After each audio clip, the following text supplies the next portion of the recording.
Hello বন্ধুরা, good morning. Welcome back to my চ্যানেলে। কেমন আছে তোমরা সবাই? আশা করছি তোমরা সবাই খুব ভালো আছো, আর আমরাও ভালো আছি। আমার নতুন আরেকটি ব্লগে তোমাদের অনেক অনেক ভালোবাসা, অনেক অনেক শুভেচ্ছা দিয়ে আজকের ব্লগটা শুরু করছি। কাজ শুরু করছি আর কি, সমস্ত কাজ। তো দেখো, সবার আগে ঝাড় দিয়ে মুছে নিলাম, আর হাজবেন্ড চলে গেছে কাজে। সকালে ডিউটি থাকে, ও ডিউটি চলে গেছে, ছাতু খেয়ে গেছে আর কি। সকালে কিছু বানাতে হয় না, কেন বাইরে খায়, ছাতু খেয়ে যায়, টিফিনটা খেয়ে নেয় ওখানে, ক্যান্টিনে খেয়ে নেয়, তো সেই জন্য আমাকে বানাতে হয় না। তো এখন এই ঘর ওই ঘর সব ঘর মুছে নেব। আর আজকে কিন্তু মঙ্গলবার, এখন বাজে 7:30 বেজে গেছে, যেহেতু একটু কাজ করতে করতে তো একটু দেরি হয়, তাই না?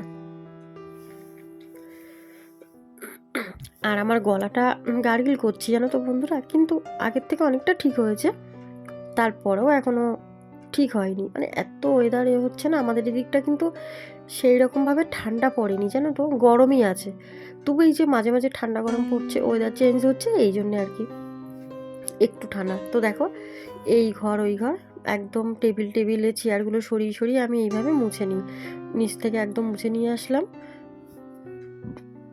তারপরে রান্নাঘরে চলে যাব, আর রান্না কি করব সেটা তোমাদের বলবো। তো দেখো, রান্নাঘরে চলে এসেছি বন্ধুরা, সেই তোমাদের সাথে কথা হয়েছে ঘর মুছছিলাম তখন।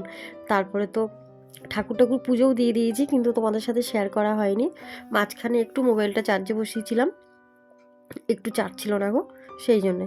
আর এখানে দেখো, কাতলা মাছ ছিল, তো মাছের ঝোল করেছি। আর এখানে ভাত বসিয়েছি, মানে ভাতের জল বসিয়েছি। চালটাই দেখো ভিজানো আছে, চালটা দিয়ে দেবো। আর এখানে ডাল করব একটু, মানে মাছের ঝোলটা নামিয়ে একটু ডাল করব। তো মেয়ের ওই যে হজমের প্রবলেম হয়, তো ডাক্তার বলেছেন মেয়েকে একটু বেলের শরবত খাওয়াতে, বেল খাওয়াতে, যেহেতু এখন ঠান্ডা গরম, মানে শীতকাল, তো বলেছে শীতকালে বেলটা খাওয়ানো ভালো। দেখো বন্ধুরা, আমি তো জানি না, আর আমাকে বলে দেওয়ারও সেরকম কেউ নেই। আর আমার মেয়ের জন্য জিজ্ঞাসা করলে তো বলবেই না আমার শ্বশুরবাড়ির লোক এরকম। তো সেই জন্য আমি এই বেলের আর কি এইভাবে ডাক্তার বলে দিয়েছে শরবত বানাতে আর কি। তো আমি ভাবছি এইভাবেই দেবো। আর একটু এক টুকরো কি দু টুকরো বরফ দিয়ে দেবো, নাহলে না টেস্ট না হলে, তো ঠান্ডার সময় বুঝতেই পারছি, কিন্তু হজমটা হবে। আর জানি না বরফটা দিলে অসুবিধা হবে কি না, বুঝতে পারছি না, কাকে জিজ্ঞেস করব। তো যাই হোক, যদি অসুবিধা একটু আমাকে কমেন্ট করে বলো তো বন্ধুরা।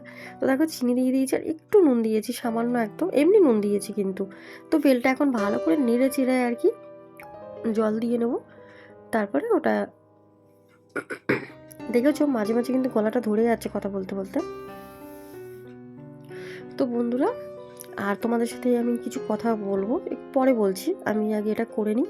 তো দেখো, বেলের এই যে শরবতটা 2 টুকরো বরফ দিয়ে দিলাম এখনই, 3 টুকরো দিয়ে দিলাম, তো অসুবিধা নেই, ছোট ছোট তো। তো একটু গরম হলেই দেবো খেতে। আর শরবতে কিন্তু বরফটা না দিলে ভালোও লাগে না, তাই না বলো? হ্যাঁ, শীতকালে ঠান্ডা আছে, তাও দিয়ে দিলাম। জানি না কি হবে, একটু কীরকম ভয় ভয় লাগছে। তো তোমরা একটু বলো না গো, শীতকালে কি দেয় আমি বুঝতে পারছি না। তো দিয়েছি, যাই হোক। এখন চামচ দিয়ে ভালো করে এগুলো নেড়ে চেড়ে নিচ্ছি, তারপরে কিন্তু বেলের দানাগুলো তুলে ফেলে দেবো। তো দেখো, শরবতটা বানানো হয়ে গেছে।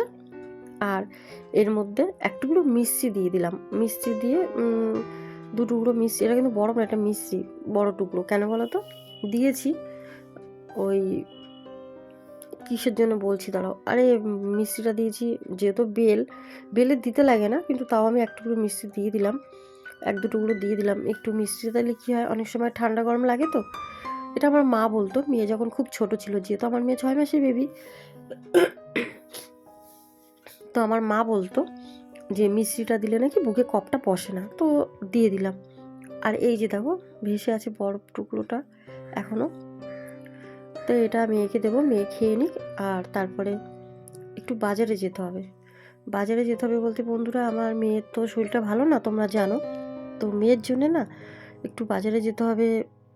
তো ডালটা এখানে দেখো সিদ্ধ বসিয়েছি, আর ডিম সিদ্ধ বসিয়েছি, আর ভাতে চালটা এখন দিয়ে দেবো। তো ডালটা সিদ্ধ দিয়েছি বাটিতে, সোমবার দিয়ে দেবো, এরপরে কালো জিরে শুকনো লঙ্কা দিয়ে সোমবার দিয়ে দেবো। আর এদিকে এখানে আলু কাটা আছে, বড় বড় টুকরো করে নিয়েছি।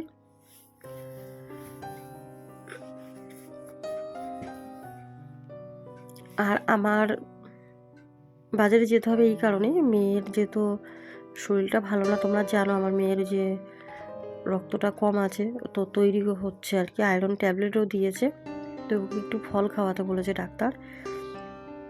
তো ভাবছি একটু বাজারে যাব, কেন বলো তো, আমাকে বাজারে যেতে হবে এখন। বন্ধুরা তোমরা যেহেতু আমার পরিবার, তো তোমাদের সাথে আমি বলছি, আমরা এখন আলাদা খাচ্ছি বলতে আমাদেরকে আলাদা করে দিয়েছে আমার শ্বশুরবাড়ির লোক, আলাদা করে দিয়েছে, তো আলাদাই রান্না করছি আমাদের 3 জনের জন্য, আমার হাজব্যান্ড, আমি, আমার মেয়ে। ওরা আলাদা, আমরা আলাদা খাচ্ছি এখন। তো আমার যেটুকু টুকটাক জিনিস ছিল আমি নিজে বানিয়েছি, যেগুলো হাতে, ওগুলো আলাদা আমি নিয়ে নিয়েছি। এই যে আমার জিনিসগুলো দেখো, এই গ্যাস ওভেনটা, তারপরে এখানে ডাল বসিয়েছি, এই গ্যাস ওভেনটা, আর এটা আমি কিনেছিলাম 4,000 টাকা দিয়ে, সেলাই করে একটু একটু করে টাকা জমিয়ে কিনেছিলাম, কিনে রেখেছিলাম যদি কোনো দিন কোনো প্রবলেম হয়। তো আজকে তো কাজে লেগে গেল বলো বন্ধুরা। আরেকটা কথা বলছি বন্ধুরা, যে আমি যে তোমাদের বললাম না যে একটু কথা বলবো, তো বলছি যে MS ফ্যামিলি তোমরা জানো, বড় ইউটিউবার, তা ও মিটআপে আসবে। আর ওর ভিডিও না আমি একদম প্রথম থেকে দেখি, আমার খুব ভালো লাগে। অ্যাকচুয়ালি ওর ভিডিও দেখেই আমার মনে হয়েছিল যে আমি নিজে কিছু করতে পারি একটা ইনকামের জন্যে, আমার একটা পরিচয়, আমার মেয়ের পড়াশোনার জন্যে, যেহেতু কেউ নেই আমাদের সাপোর্ট করার, সেই জন্যে। তো বন্ধুরা ও মিটআপে রেখেছে, তো আমি যাব ভাবছি, আমার কি উচিত যাওয়া বলো? তো ইচ্ছা হচ্ছে, তো আমি তোমাদেরকে বলছি, তোমরা যদি বলো তবেই আমি যাব। তোমরা যেহেতু আমার নিজের একদম পরিবার, আমার হাজব্যান্ডকেও আমি কাউকে বলিনি যে আমি যাব। হাজব্যান্ডকে আমি বলে দেবো যে আমি একটু বাপের বাড়ি বাবাকে দেখতে যাব, মিথ্যা কথা বলে দেবো, কী করবো বলো, নাহলে তো যেতে দেবে না। তো এই মিথ্যা কথা বলেই আমি ভাবছি মিটআপে যাব, মেয়েকে নিয়ে আমি যাব আর কি। তো বন্ধুরা প্লিজ তোমরা একটু আমাকে বলো না গো, আমি কি যেতে পারি? আমার তো নতুন চ্যানেল, আমার চ্যানেলে এরকম একদম ভিউ আসছে না, বন্ধ হয়ে গেছে পুরো, তো আমি কিছুই বুঝতে পারছি না। তো সেই জন্য তোমাদেরকে বললাম, তোমরা একটু আমাকে বলো তো যে আমার যাওয়া উচিত কিনা। তোমরা বললেই আমি যাব, না হলে যাব না। তোমরা গলাটা খুব বসে যাচ্ছে কথা বলতে বলতে। তোমরা যদি বলো আমাকে যেতে না, আমি একদম যাব না, কিন্তু তোমরা আমাকে যেতে বললে আমি যাব বন্ধুরা। তো তোমরা প্লিজ প্লিজ একটু আমাকে কমেন্ট করো না যে আমি কি যাব, আমার উচিত যাওয়া। বড় ইউটিউবার বুঝেছি, কিন্তু তবু আর আমার বাড়ির থেকে ওদের বেশিক্ষণ না, ও রানাঘাটে, তো আমি বেলগড়িয়ে থাকি, তো 1-1.5 ঘন্টার মধ্যে হয়ে যাবে। তো ভাবছি কাছেই আছে, যখন কাছেই মিটআপটা আছে আর ওর বাড়ি তো এখানেই শুনেছি, তো আমার খুব যেতে ইচ্ছা করছে, তো আমি কি যাব? তোমরা একটু আমাকে কমেন্ট করো না গো প্লিজ। তো দেখো বন্ধুরা, বাজার করে চলে এসেছিলাম, আর এখন 10:30 প্রায় বাজে, বেজেও গেছে 10:35। তো বিছানাটা, এই জামা কাপড়গুলো এখন গুছিয়ে নিই, অনেকটা রাত হয়ে গেছে। আর আজকের ব্লগটা এখানেই শেষ করছি। আজকের ব্লগে যদি কিছু ভালো লেগে থাকে, একটা করে লাইক করে, শেয়ার করে, সাবস্ক্রাইব করে, কমেন্ট করে আমার চ্যানেলের পাশে থেকে প্লিজ। তোমরা তোমাদের পরিবারকে নিয়ে সবাই ভালো থাকো, সবাই সুস্থ থাকো। কাল দেখা হচ্ছে ঠিক সকাল 11টা নতুন কোনো ব্লগের সাথে। ততক্ষণের জন্য তোমরা তোমাদের পরিবারকে নিয়ে সবাই সুস্থ থাকো। Good night, tata. আর বন্ধুরা তোমরা কিন্তু আমাকে এই কমেন্টটা করতে, তো বন্ধুরা তোমরা প্লিজ আমাকে একটু কমেন্টে জানিয়ে গো, আমি MS ফ্যামিলি মন্দিরা বোনের সাথে মিট করতে চাই। ও যে মিট আপটা রেখেছে ওখানে আমি যেতে চাই, ওই মন্দিরা বোনের সাথে দেখা করতে। তো প্লিজ তোমরা একটু কমেন্ট করো গো, তোমরা বললেই আমি যাব।